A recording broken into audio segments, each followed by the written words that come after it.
Shalom anak didikku semuanya, selamat pagi. Kita akan masuk kepada pelajaran pendidikan agama Kristen. Bapak harap semua di rumahnya masing-masing sudah mengambil sikap belajar sebagaimana mestinya ya nak, supaya kamu konsentrasi. Sebelum kita memulainya, terlebih dahulu kita bersatu di dalam doa. Kita berdoa. Terima kasih Tuhan Yesus, hari ini kami akan mau belajar pendidikan agama Kristen. Kiranya Tuhan, apa yang kami pelajari, apa yang anak-anakku pelajari, boleh mereka mengerti dan boleh mereka pahami. Di atas segalanya Tuhan, kami banyak dosa, hapuskan segala dosa kami, supaya kami layak menerima berkat Tuhan. Dalam nama Tuhan Yesus Kristus kami berdoa dan mengucap syukur. Amin. Oke, kita akan masuk kepada pelajaran kita, pertemuan yang keempat. Di sini kita ambil judul yaitu mengasihi dan menghasilkan perubahan. Mengasihi dan menghasilkan perubahan. Di sini ada indikatornya. Memberikan komentar berdasarkan contoh-contoh dari surat kabar atau majalah tentang seorang yang berkorban untuk orang lain karena cinta kasihnya. 2. Menjelaskan kembali bagaimana orang lain telah berkorban bagi dirinya, khususnya untuk studinya. Ketiga, mewujudkan syukur kepada Tuhan yang telah mengasihi dan berkorban baginya melalui berbagai kegiatan. Tujuan pembelajarannya menjelaskan tentang mengasihi dan menghasilkan perubahan. 2. Apa itu cinta kasih? 3. Siswa dapat mengerti tentang cinta kasih melalui cerita dari kitab Lukas 15 ayat 21 sampai 24. Di sini Bapak akan menjelaskan tentang apa itu cinta kasih. Cinta kasih adalah suatu kekuatan yang luar biasa dahsyatnya. Dalam Injil Yohanes mengatakan, Yohanes 3:16, karena begitu besar kasih Allah akan dunia ini, sehingga ia telah mengaruniakan anaknya yang tunggal, supaya setiap orang yang percaya kepadanya tidak binasa, melainkan beroleh hidup yang kekal. Cinta Tuhan itu sangat luar biasa. Kasihnya sangat luar biasa. Bahkan juga setiap bulan 4 kita memperingati perjalanan Yesus disalibkan. Itu demi menebus dosa-dosa kita manusia. Apa yang dapat kita simpulkan dari ayat ini? Allah ternyata sangat mengasihi kita umat manusia.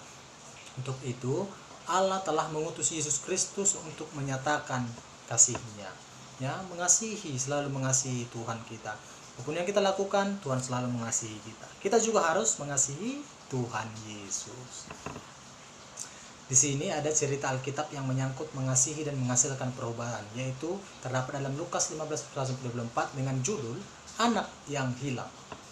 Dalam perumpamaan anak yang hilang ini, nak, digambarkan ada seorang ayah yang sangat cinta kepada anaknya.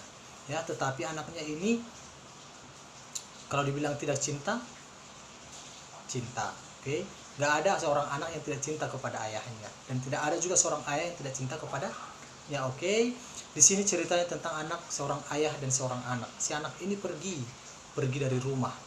Dia membawa beberapa uang banyak, bisa dikatakan ya, supaya dia berpikir supaya nanti ada bekalku pergi ke kota yang lain. Sementara dia tidak bertahan hidup di kota yang lain. Kenapa bisa terjadi?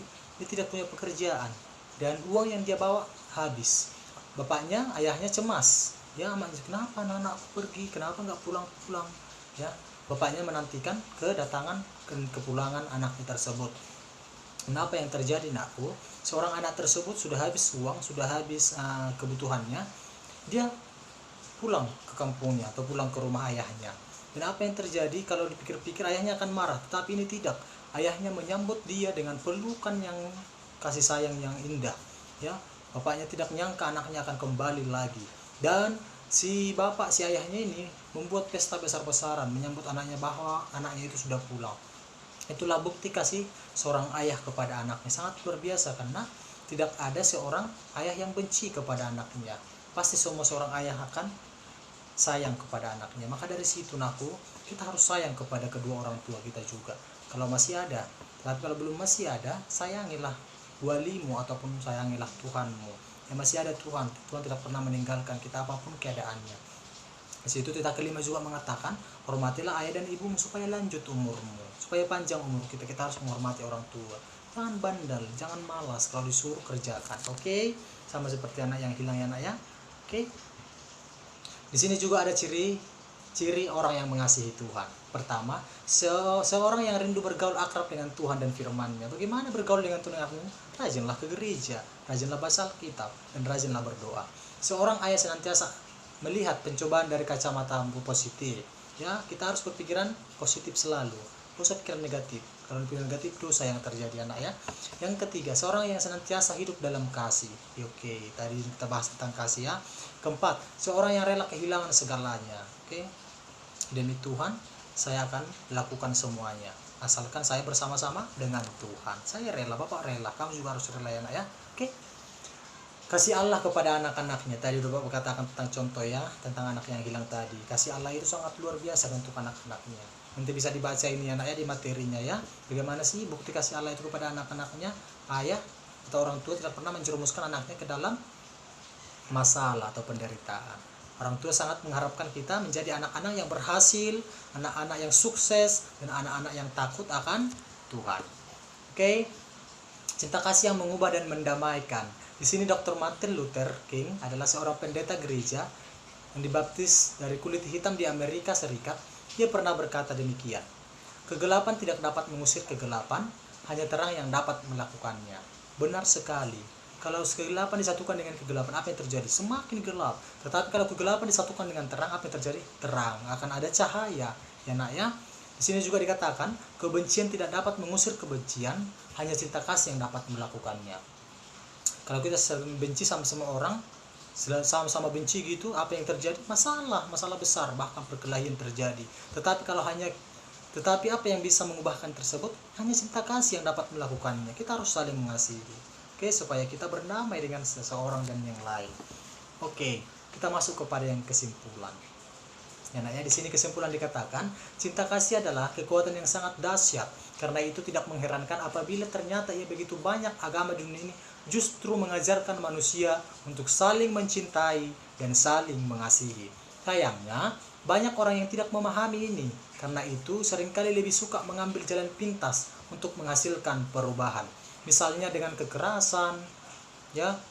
Nah, dalam pelajaran ini kita belajar bahwa cinta kasih, kesediaan untuk rela berkorban, rela mengampuni, justru bisa memadamkan api kebencian dan permusuhan.